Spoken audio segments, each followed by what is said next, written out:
Рабочий день Лады Томиловой начинается в 8 утра. В Спас-Поруб на своей машине молодой специалист добирается из Лоймы. Там девушке муниципалитет выделил благоустроенное жилье. В местной врачебной амбулатории за лето обустроили стоматологический кабинет. Приобрели все необходимое для работы. Сначала было страшно, очень страшно. Во-первых, когда маленькое село, маленькое поселение, не знаешь, чего ждать от людей. Они все между собой обсуждают. Сделаешь одному не так, уже пойдут о тебе соответствующие новости, так сказать. А будешь себя вести нормально, также общаться с людьми, к тебе пойдут люди. У меня, по крайней мере, на ближайшие 2 недели запись есть. Поэтому пока мне есть чем заняться. У меня очень много деток здесь, школьников очень много, садик. Работы очень много. Лада Викторовна, а в Спас-Порубе 23-летнего врача называют только так, закончила Кировскую государственную медицинскую академию. И вместе с молодым человеком приехала жить на его родину. Недавно получила первую зарплату, которую потратила на ремонт нового жилья.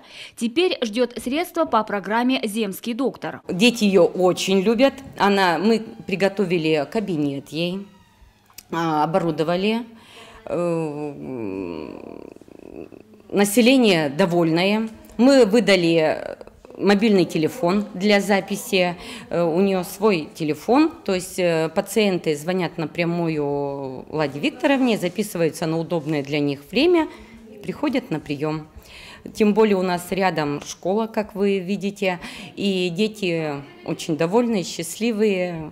Да и сама врач тянется к маленьким пациентам и имеет к ним особый подход. Дети у нее на приеме не плачут. К тому же сельская детвора стала пристальнее следить за гигиеной полости рта. Чистить зубы, ходить, это пломбочки ставить, удалять зубы.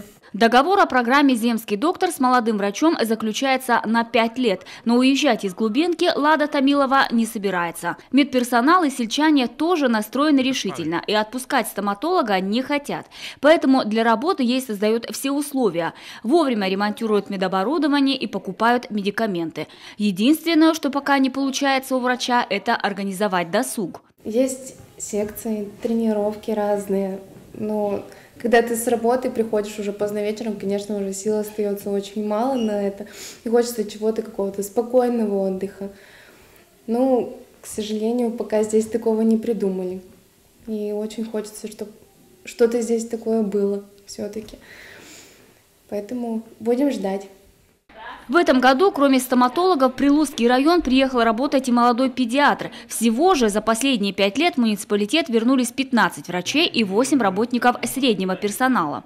На настоящее время в Прилузскую ЦРБ необходим врач-невролог и фельдшера. Фельдшера нам нужны в нашу Обячевскую среднюю школу, в амбулатории и на ФАПы.